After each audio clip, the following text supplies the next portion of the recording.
Squatters Lounge podcast. Come join us for a brand new link to the squatchiest place in Indiana. Really, who writes this stuff? Anyhow, yes, Reverend Jeff is taking an in-depth look to the sightings and reports from the knob areas of Monroe County, Indiana. Find out why Bigfoot seems to dwell in that area, as well as the news of the week, a Quasi Rewind, and there's always a chance for camping tips for stupids. Tonight's show is set off to go with a bang. And now here's our host, the Reverend Jeff Kelly. Yay, that's right. More applause than you can shake a stick at. We are live with the Squatchers Lounge podcast. I am your host, the Reverend Jeff Kelly. I'm here. That makes all of this absolutely awesome. And we are talking about Sasquatch in Indiana. That's right. My buddy Jonathan's dad, Mark, I believe his name is, likes to go camping in Monroe County. And we're going to dedicate this show to him. He lives there somewhere in Noblesville, but he likes to go camping out here in Monroe County, and apparently it is a very, very squatchy place. So thank your son Jonathan for this show for you, Mark. He wanted to make sure that we covered Indiana before the season was up. So here we go. We're going to get into a little bit of the news of the week. There's not a whole lot of news going on, but there is some interesting things going on. Now, I'm pretty sure this is bullcrap, but it came across my feed anyhow, and I figured I'd look at it. Apparently, Chinese scientists successfully complete the first intercontinental teleportation. Or did they? Interestingly, not only did scientists successfully transmit a single photon qubits over hundreds of miles for the first time ever, but they managed to do it for 6 input states and demonstrate that the quantum teleportation is universal. Are we getting close to Star Trek teleporters? I don't know. I sure like to be able to go from here to there without dealing with traffic. Wouldn't that be nice? Apparently, the physicists from China and Austria have conducted the first intercontinental teleportation of particles through the Mosey quantum communication satellite and made a conference call impossible to hack, the Chinese Academy of Sciences press service reported. Yeah, I'm going to look into more into this one, but teleportation's been a thing from one side of the room to the other for a while. I don't know why the next logical step wouldn't be something like that. New scientist. That's right. Bird caught in amber for 100 million years. 100 million years. Wasn't even a bird back then. Well, it's the best one they've ever found. Look at that little feller. Isn't he cute? You know, got some feathers and got some claws, much like modern birds, you know, raptorish. Apparently, insects are not the only creatures that get stuck in amber during the time of the dinosaurs. Bits of ancient birds and dinosaurs have been found too. And now the most complete bird yet has been found. A 100 million year old chunk of amber found in Myanmar. Contains the head, neck, wing, tail, and feet of a hatchling. It was just a few days old when it fell into the pool of sap oozing from a conifer tree. Well, if it's got feathers, it was definitely more than a few days old, but you know, whatever. It was the most complete and detailed view we've ever had, says Ryan McKellar of the Royal Saskatchewan Museum, Regina, in Canada, a member of the team that described the find. Seeing something like this complete is amazing. It's just stunning. And I agree. You know, more and more things that we're going to find are going to show us where things came from. And the closer you look at that foot, sure does look like a modern type of bird. There's a kind of an artist rendition of what the critter probably or maybe have looked like. But if it had feathers of this size on it, it was most definitely weeks old, not hours or days old, because I raise birdies. I know how long that takes to get feathers like that. Anyhow, apparently, a researcher who claims 30 sightings is going to speak at this Saturday's Bigfoot Festival. David Pardue has more than a decade of experience in Bigfoot field research and claims to have had many as 30 encounters with the elusive and controversial cryptid. On Saturday, as one of the many several lecturers at the second annual Bigfoot Festival in Kamnak, for the first time to share photos and video he says he's taken of the creature. As part of the Pardue of Summerfield, North Carolina, joined Carolina Bigfoot Field Research shortly after its founding by research partner David Moser in 2014. If anybody's going to this, I'd really like to know. I'd really like to know what they present. I'd be interested in anything good that's coming out of Bigfoot right now. It has been a while. And this interfighting and man, my name's getting slandered all over the friggin' place out there. It's getting absurd. I don't even read it anymore. I mean, literally, that's how bad the community has gotten. I don't even venture out into groups anymore. I just stick within my own and research outside of Facebook because that place is toxic. Holy crap. Anyhow, Biggie got foot. That's right. A old crank of the Sir Mix-a-Lot's baby got back. Apparently, the people over at Pacific North Weird got a little more weird. It's funny.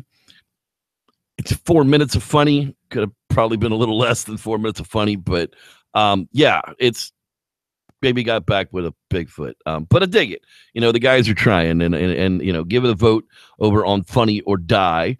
You know, more people think it's funny than want it to die. So that's where it's happening. funnyordie.com.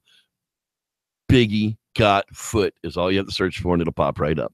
And with that, let's give a little shout out to a couple of our friend channels out here. Huck Outdoors, that's right. Jason is out there again. Mastodon Peak Loop, that's right. That was out there. They went out to the Loop Trail at the Joshua Tree National Park. I gotta tell you, these guys are legit. If you want to see the amazing sights of Southern California, man, follow these guys on YouTube because really there's a bunch of good stuff out there. As well as the Pharaoh channel had a double update on the penfishingrod.com survival weekend. A couple of good videos on that, so if you get a chance to watch them. I have a pen rod. I don't have the fly version of it. I have a casting version of it. I had in the world to use to catch fish with outside of even a stick, it might be useful. I'm not sure. Maybe I'm just seeing something that maybe I'm not seeing something that I should with these things. People rave about them, but I mean, literally, I could almost do much better with a cane pole than I could in some of the cases that I've seen with these. But hey, you know, he's got, you know, a good catch there on one of those pen rods. So if you want to check them out, check out the Pharaoh with an A channel. Yeah, that's it. You see it right there, and you'll get hooked up with those fellers. And with that, that takes care of the news for this week. Look, a nice short week of the news. Dun, dun, dun. Let's see here. I know that this is going to just do that, so let's do that. Okay, all right, we are back. That's right. That makes it time for a quasi rerun. That's right. We wish our buddy Dean Healing Ventures. He's out there in the chat room with everybody else. He's healing away and, you know, doing some things from some surgery last week. So we gathered up a really, really good one for you from last year. As a matter of fact, it's the Quasi number 4. That's right. The 4th one he ever did. I dug up from last year and on Father Time. So let's kick it with the Quasi of time, Mr. Dean Cooper. It is a few days into the new year, so I thought I would examine 2 metaphors for time. The first is well known, old Father Time himself. The image of Father Time, the old man wielding a scythe, stems from ancient Greece and Rome, where Kronos, the god of time, was depicted almost identically. Kronos used the scythe to cut the balls off his father, Uranus, who was the god of the heavens. In Rome, Kronos was known as Saturn, while his father was Uranus. The jokes make themselves. I leave it to you, dear listeners, to parse one out. The meaning of the old man time metaphor is obvious. things. The meaning of the Kronos-Uranus metaphor is less direct. Kronos made sure that Uranus would have no more children and therefore had no real future. The other metaphor for time is much more modern and a bit less obvious to notice. It is the crocodile in Peter Pan, the one that swallowed a clock. Shmi, Captain Hook's first mate, says, "Someday the clock will run down and then he'll get you, as he'll get us all in the end." I'll end this quasi-theory with a bit of doggerel I've written. It's called Father Time's in Denial. Each day grows a little worse, I proclaim in ragged verse. Father Time's a crocodile, will all disappear behind his smile. Behind our eyes the questions spin, they'll all go away beyond his grin. You may read the text of this hypothesis on my blog, My Blatherings, at bydin.com. That's BHAIDIN.com. But you look at that, I didn't even format it and put the music behind it like a goon because I didn't check it ahead of time. Shame on me, but an awesome quasi-theory about Father Time, the great Dean Cooper. And speaking of great things from great people, it is time for a Gone Camping rewind from Jeb and Moore. That's right, the genius behind Gone Camping channels.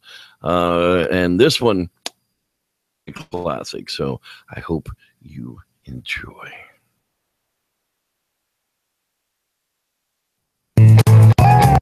Camping tips for stupids. Tip number 36. Wild berries. Have you ever been walking naked through the woods, flashing all of God's green glory, your scary hairy junk, and came across a bush with some interesting berries growing on it, and wondered if you can eat them? And then you did, and it gave you the rocket shit so bad you flew into orbit around Uranus? Well, stop doing that. Eating wild berries is a game of Russian roulette. If you eat the wrong one, you may not die, but you sure as hell will be begging me or Jeff for it. Just look at the flowers. Just look at the flowers, stupid.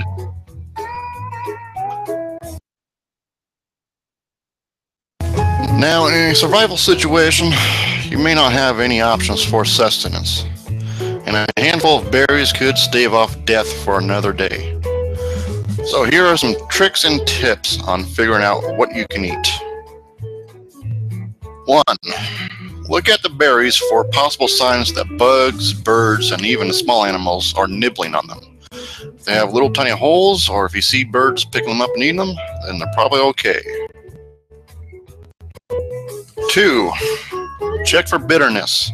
Most of the time, an uneatable berry will taste very bitter and unsweetened. Number 3. Break the skin of the berry and rub a tiny amount of its juice or flesh onto a tiny area of your skin and wait for a few hours. If no redness or itching occurs, then dab it on your tongue and wait another few hours. If nothing then, just eat 1 or 2 berries and wait and hope that nothing else happens. And if you're not dead or pooping a new river through the landscape, eat them, but go slow. Reactions could be delayed. So good luck out there, and always remember, bring your anti-diarrhea pills. This has been Camping Tips for Stupids. Remember to spay and neuter your idiot population. There you go. Spay and neuter your idiot population is exactly correct. Haha, thank you so much. Gone Camping. And I got news for you. Don't take the anti-diarrhea. It just stops you from evacuating. It doesn't stop you from building it up. Just keep drinking water. Lots and lots and lots and lots and lots and lots of water. Speaking of lots and lots of water, there's going to be lots and lots of water around this place we are talking about tonight in Indiana. Now, this is going to be in the knob areas of Indiana, not where a lot of people are thinking out there. Let's take a good long look here at what we're talking about. Monroe County, Indiana. This big body of water here is Lake George. And you'll hear a lot about Lake George tonight as we go through these actual sighting reports that have come from people out here. You can see that we're talking about, again, as we get in here a little closer, you can see the ridge lines that we usually talk about, the rolling hills, the up and down elevations. These are something that we see the country over when it comes to Bigfoot sightings and reports in these types of locations. We see them in other places, but 90% of the places that we talk about look considerably like this. No, this is not high altitude stuff. This is not alpine stuff, but it's still the types of places that if you look, people don't live. Again, being state forest land, recreation land, people go in there, but people really are not living in these spaces, which allows very easily for relic populations of Bigfoot to be in there and living. So let's take a look here at the sighting reports for tonight. All the way back to the year 1979, daytime sighting by a caver west of Lake Monroe, which is exactly what we were just talking about. Closest town is Harrodsburg. They were on Popcorn Road. After caving in a local pit off Popcorn Road, Monroe County, I decided to wait on the surface while my two fellow cavers did the next pit. I was sitting in the back of my Jeep reading. I saw a silhouette moving south just within the tree line. Thinking this was just a landowner, I got out of my Jeep and walked up to the tree line. The Jeep was parked in a small grassy clearing used for camping, and the two pits were approximately 50 feet east of the Jeep, with the fence and the tree line 10 to 20 feet beyond the pits.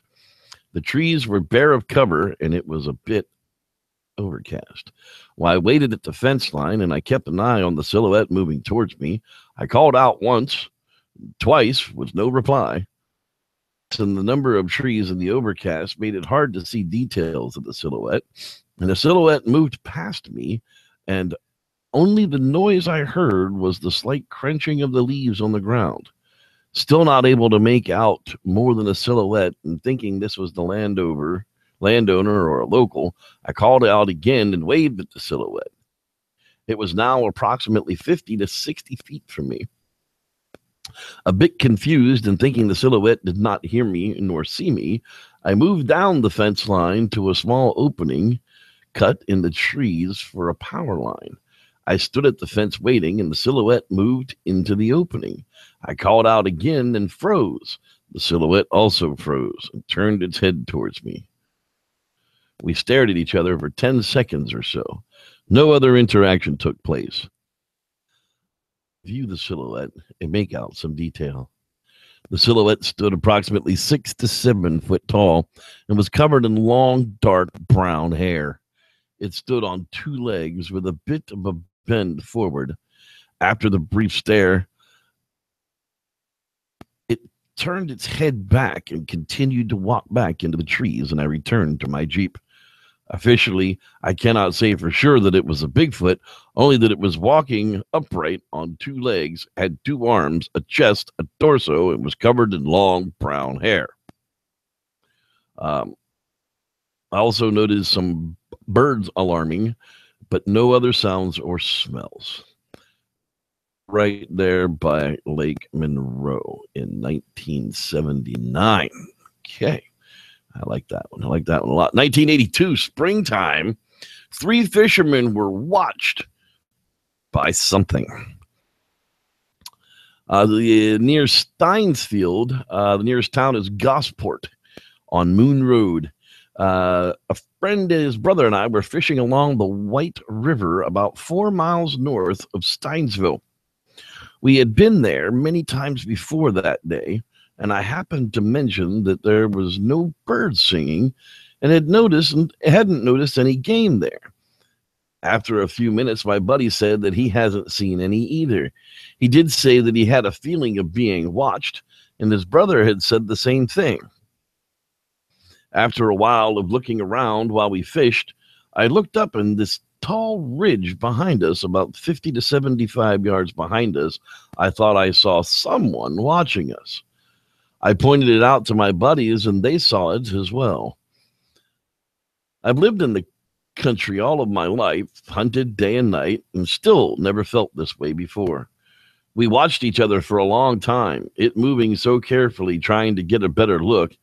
After 45 minutes or so, we thought it best to leave, so we started back to my truck, and it followed us from a distance, never getting out in the open, but not really trying to hide that well either.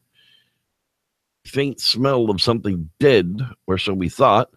We made it to my truck and didn't take too much time loading it. After all, we walked about a mile and we were ready to leave. We still tell this story today and not sure what it was, but Bigfoot has been mentioned and not disputed by my buddies nor I. You know, it's one of those things. Something followed us back to the truck. It was walking on two legs and had two arms and a torso, was covered in hair, but I'm not going to say it was a Bigfoot. Well, like Bobo likes to say, I think you saw a Bigfoot.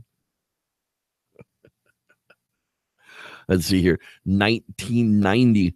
Two sisters observe a creature cross the road near Unionville on Lakeshore Drive, Southern Indiana. Unionville, October 1990. My sister and I were on our way home late at night, approximately 2 a.m., when a Bigfoot walked in front of my sister's Honda, touching. It was very hairy and had long arms. It walked upright, but this creature had a sideways gait as though limping or injured. It looked straight at us and walked slowly. It did not appear to be afraid. It was approximately 5'4", I'd say. It closely resembled an orangutan. It was dark, but the creature was within feet of us. It was cool out, but I don't recall any rain. That's kind of crazy. I've never really heard them being described like an orangutan before, but I mean, it very well could have been an escaped orangutan. I don't know on that one. That's a very strange report to me. I don't know what to think of it. So we'll move right along. 2006, possible encounter while backpacking in the Hoosier National Forest. Was Indiana 466 near Bloomington. Myself and two other people were backpacking in the Hoosier National Forest. We had set up a camp in the valley off the Grub Ridge Loop Trail. This is a 10-mile loop. We were about 4 to 5 miles deep in the woods. We were sitting by our campfire. It was about 1 a.m. We heard a loud vocalization. It almost sounded like a very deep growl and then a howl. It honestly sounded like an ape. We then heard a loud, sounded like a large branch or tree being snapped in half and then thrown towards us. This happened a couple of times. We then heard a loud commotion coming from the woods. We heard what sounded like a small animal being attacked, making a distressed crying noise. I think it was a rabbit, but I'm not sure. It sounded like it was being killed. This went on for 20 or 30 seconds and then silence. We then heard something run off into the woods. I could hear branches breaking and leaves rustling, but the racket it made running, it sounded large. You could hear its body brushing through the trees. There are no bears or mountain lions in this area. I've grown up here and know what a coyote sounds like, and it wasn't a coyote. I'm honestly stumped as to what we encountered. This is why I decided to report it. Yeah, that's one of those things that you don't see it, but boy, it just sounds too big to be anything that you're expecting to be out there. And I've had that quite a few times in Florida. It's like, "Twarn't no bear. Bears around here are little critters. This is something bigger than that." Peoples or Sam Squanches. Just a couple of more here to get to tonight. Springtime, March 2009. Man hears multiple moans and sees a gray creature outside of Bloomington. That's right. I have I've had two possible Bigfoot related incidents. This occurred on the western outskirts of Bloomington, Indiana. My girlfriend and I arrived at her parents' home in this neighborhood. We exited the car and I immediately heard a very, very odd sound. We were They were short moans, about 2 seconds apart at first. Then many different timing variations, but they seemed to come consistently in groups of 4, with each call lasting between 2 and 10 seconds. After my initial encounters with what I came to believe was a Bigfoot, I found the site and listened to all the sounds, viewed all the images, and read all the reports I could. I became an avid fan of the investigation of the science behind the creature, and I recognized this sounds as similar to the Ohio moans, but in shorter duration. I have to listen to them again to be certain, but there's no mistaking the whoops and screams or bionic bird calls that I've heard. That's one of those cases where you're really you listen to everything and you try to make them go away, and when you can't make them go away anymore, it just ends up being you don't have any other. It's when there is no other. Have your answer. At least that's what science says. I don't know. I'm a little confused on that one. Last one of the night here, 2009, loud and early vocalizations heard by duck hunters. Again, right there near Lake Monroe. Right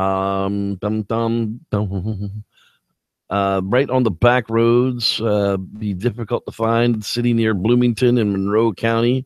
Fairfax Road is the name of the street. Last year, in October of 2009, my friend and I and his dad were waterfowl hunting on Monroe Lake in Monroe County. We were set up in the peninsula on the furthest point with 2 small bays behind us to our right and left. The peninsula before multiple times to waterfowl hunt, and we went out early morning when it was still dark. Everything was normal. No birds flying, though. We were just sitting in our collapsible chairs facing the water, looking. By this time, it was about 5 minutes after sunrise, so still pretty dark. It was my friend on my right and his dad on my left. Since we were shooting shotguns, they were loud, so I had earplugs in. And then this extremely loud moan comes from the right bay. The moment I heard it, dog, but it kept groaning and got even louder and then dropped to a very low moan growl. The roar moan lasted about 8 to 10 seconds. Keep in mind, I had earplugs in and still heard the noise crystal clear. We all 3 stood up and stood facing the other side of the right bay, but didn't see anything. Only a beaver in the middle of the bay. The bay was about 60 yards across from me. My friend and I were terrified, but we had no idea what made that noise. Not paying attention to hunting, we stood there scared to death. Now, I need to emphasize the loudness of the roar. It was extremely, extremely loud. And I looked over at my friend about 2 minutes after the first noise and said, "Man, I wish we could hear it again. What do you know?" But this time, it sounded much further away.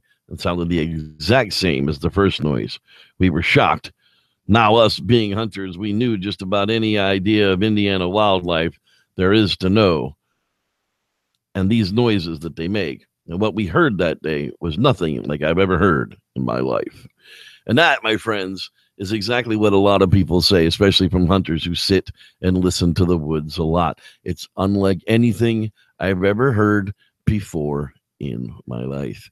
And with that, that's the last one of the night. We're going to go ahead and pull this one up, but we're not going to skip shout outs tonight. I've just moved them to right before the close of the show to make sure that we don't miss anybody that has come in late. So let's take a look here who is hanging out in the live hangout chat room with us tonight. There was a bunch of people out there early on. Starshine, she's out there swinging her tool around for us. There, Starshine, appreciate it. Lance Windsor, another fellow Canadian, he's up there flying around. Going to be snow soon, people. Better get out your warm clothes. Kurt Harris, come join Kurt and I tomorrow for Vinyl Power at 5 p.m. Pacific. Find out about our love and sharing the vinyl records with the world. Billy John, he's in the house. How you doing there, Chief? Natalie Smith, she's hanging out with us as well. Jeremy Captain Caveman. Klutzy Chris says he was wrong. Potatoes are a vegetable. That is exactly right. Potatoes are a vegetable. Tomatoes are a fruit. Jonathan Dowdy, hey, man, I'm glad to see you. I hope you're feeling pretty good. Candy Apple. Cameron Young is back with us has been gone for quite a while. So glad you're back with us, buddy. Rod Dupree, he's always in the place to be. That's right. We're going to have another part here in just a moment. Dean Cooper, our quasi-theorist, he's hanging out there with us as well. Oreo Cream Rock, sweetheart, we were just so worried about you, thinking about you last night. I'm glad you are back with us because we were thinking about you, all talking about you yesterday. Mama Renee 32's in the house. So glad you're back with us as well. Let's see here. James the Grower. Yes, sir. I was just about to talk about that with the Eldorado Bigfoot update. James and his lovely wife, Christina, are official Eldorado Bigfoot Watch members 4 and 5, and he has donated into the project a couple of used cameras that are absolutely perfect for the project. If you've got any used cameras sitting on your table, sitting in your hunting closet, in your bag, stuff you've upgraded from, grandpa don't use it no more, I don't care what they are, get a hold of me, sloungepodcast@gmail.com. Find me on Facebook. Send me a message at YouTube. I'm always around, and you can be an official member as well. Rodney Dupree got us a big block of batteries coming, so we've got some batteries that are going to be going through as well, and I'm going to get out there. If not Sunday, I'm going to get out. Not this Sunday, but Thursday. I wanted those cameras to be soaking out there for at least 3 weeks before I went out and pulled the pictures off of them. And I will be putting the new cameras in place. So James and Christina, thank you so very much for donating to the project. Your cameras are going to be put back into service, into good use. Sam Squanch Rivera, there he is. He's hanging out in the house with us tonight. Keith Harden. So glad you're with us as well. Cheryl Willen, she's hanging out with us. I know Timothy McCune, he's also in the house. There's the Huck Outdoors guy. So glad you're with us there, Jason. Obsidian Radio, he came hanging out in the house with us tonight. I'm sure Gary and Whitney White are out there delivering food to the table. We're always glad to have them watching the show as well. I know there's more people out here as well. What was that? I don't know. It was a Bigfoot show, though. Pretty sure that's what that was. Sorry. I know there's more. There's always plenty more. I'm missing people. I know I am. I don't want to miss people, though. That's the thing. I appreciate every single one of you being here. The Reverend Matthew Gaines. Reverend. It's going to be like Spies Like Us before too long around here. 1995, get you your reverendship from the Universal Life Church, too. Hey, you're legally ordained. You might as well take the advantages of it. People don't understand. I'm not making fun of it. I'm really not. People, they don't understand what a reverend can be. Brown Dwarf is in the house. Hey, man, so glad you are back with us live this week.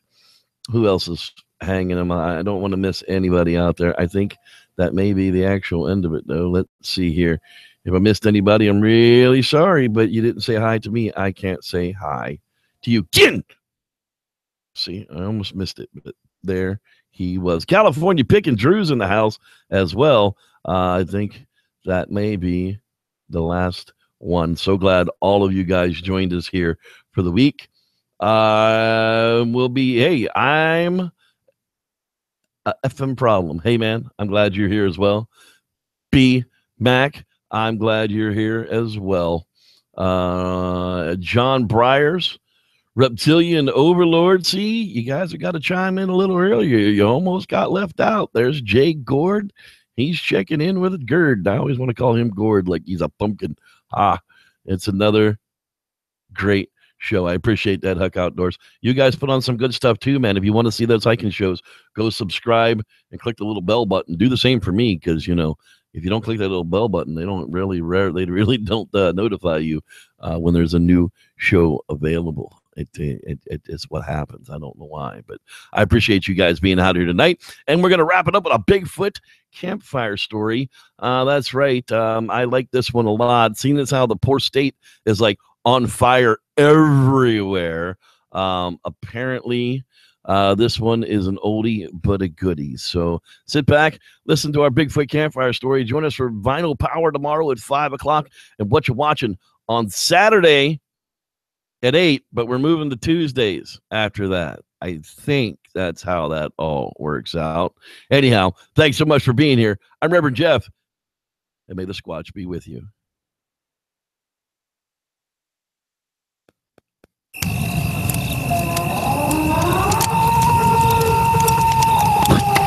What the hell is that?